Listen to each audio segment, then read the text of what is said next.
Gen Z has overthrown the government of Nepal.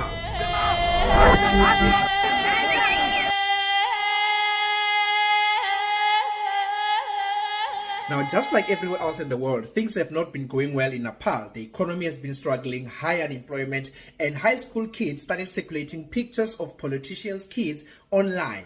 Now, these were showing politicians' kids living large, traveling first class, buying really good clothes and expensive things. Now, the anger here was that the future for these kids who are in high school doesn't look very bright, but the children of politicians are living large.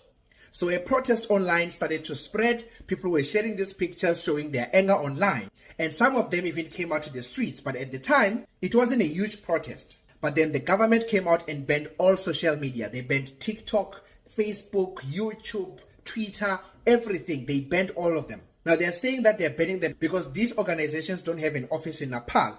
But Gen Z realized that no, this is because they want to be silenced. And they came out in their numbers to the streets. And the government, as usual, responded with force, killing 19 of them. And that was it. They started banning everything. They banned the presidential house, they banned the parliament, they banned politicians' houses. They were hunting them one by one. And when the government saw things going terribly wrong, they resigned. The Prime Minister of Nepal has resigned as deadly protests continue across the country. The Prime Minister resigned, ministers resigned, but the protesters didn't stop. They continued banning and looting and torching all of politicians' houses and government buildings and hotels. But they didn't stop there.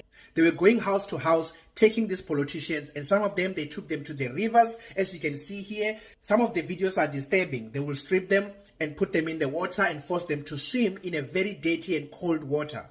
Now, we don't know some of the fates of most of these politicians, but many of them, including the Prime Minister, resigned. Now, the protesters hunted the former Prime Minister, found him and beat him, and unfortunately, they unalived his wife. So things are out of control right now in Nepal. Nobody is safe. Some of the politicians are being airlifted by helicopters because people have surrounded their houses and they are torching with them inside them. So the situation is unpredictable. Nobody knows what's going to happen. Right now, as we speak, there is no government and many ministries don't have ministers. So we don't know who's running the country. Things are continuing to burn. As we speak, the fate of many of these politicians is unknown.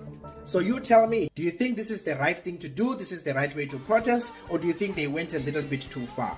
According to me, I think maybe they should have stopped when the Prime Minister and the government resigned, and then they could have found a way to change the leadership.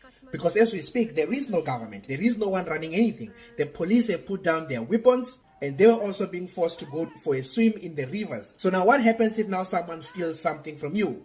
Where do you open a case? Who do